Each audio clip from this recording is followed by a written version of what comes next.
মাটির ব্যাংকের সাথে পরিচিত, বাট আপনারা কি জানেন মাটির ব্যাংক কীভাবে তৈরি হয়? মাটির ব্যাংক কিন্তু বানানো হয়েছে এগুলো কিন্তু কাঁচা ব্যাংক রেখে দেওয়া হয়। আজকে আপনাদেরকে দেখাচ্ছি কীভাবে মাটির ব্যাংক তৈরি করে তারা, কত কষ্ট মাটি দিয়ে কত সুন্দর করে মাটির ব্যাংকও তৈরি করে, যেখানে আপনার টাকা জমা রাখেন, বাচ্চারা টাকা জমা রাখে। মাটি দেখাও, এই দেখেন এগুলো কিন্তু বানিয়ে রেখে দিয়েছে, সুন্দর করে সাজিয়ে রেখে। এগুলো কি আপনার এ হলো তো পশুর, আপনারা যে ভাতের যে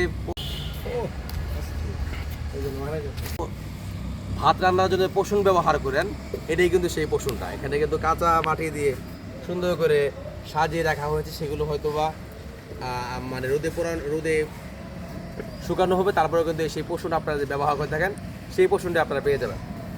এদিকে আমরা একটু দেখি, এদিকে আমাদের মাটির ব্যাংকগুলো দেখা দেওয়া একটু। এই যে আমরা আরও একটু সামনে যাবো, ওনার ছবি দেখাটা, বাট এটি দেখো পোস্টটা ওইটুকু ক্যামেরা এটা বিয়ের কাজে লাগে, পায়ের সামনে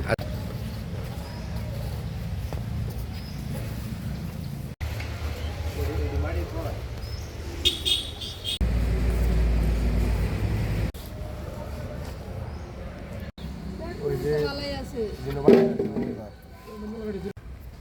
মুসি বানানো হয়েছে। মানে এটা কি কাজে লাগে আসলে মূলত? মূলত বিয়ের কাজেও লাগে, এমনিতে প্রদীপ জ্বালায়।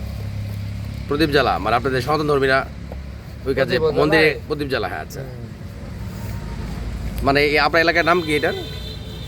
আমৃতলা। আমৃতলা। মানে এই কাজটা আপনি কত বছর করে আসতেছেন? আমি করতেছি প্রায় 12 বছর। মানে ঐতিহ্যগতভাবে এভাবে আপনারা ভাবে আমার বাপ দাদা ঘুরে গেছে, আমরাও করতেছি আর কি। ও আচ্ছা, মিনিমাম 100 বছর প্লাস। আর অনেক শুনতে পেরে বছর ধরে।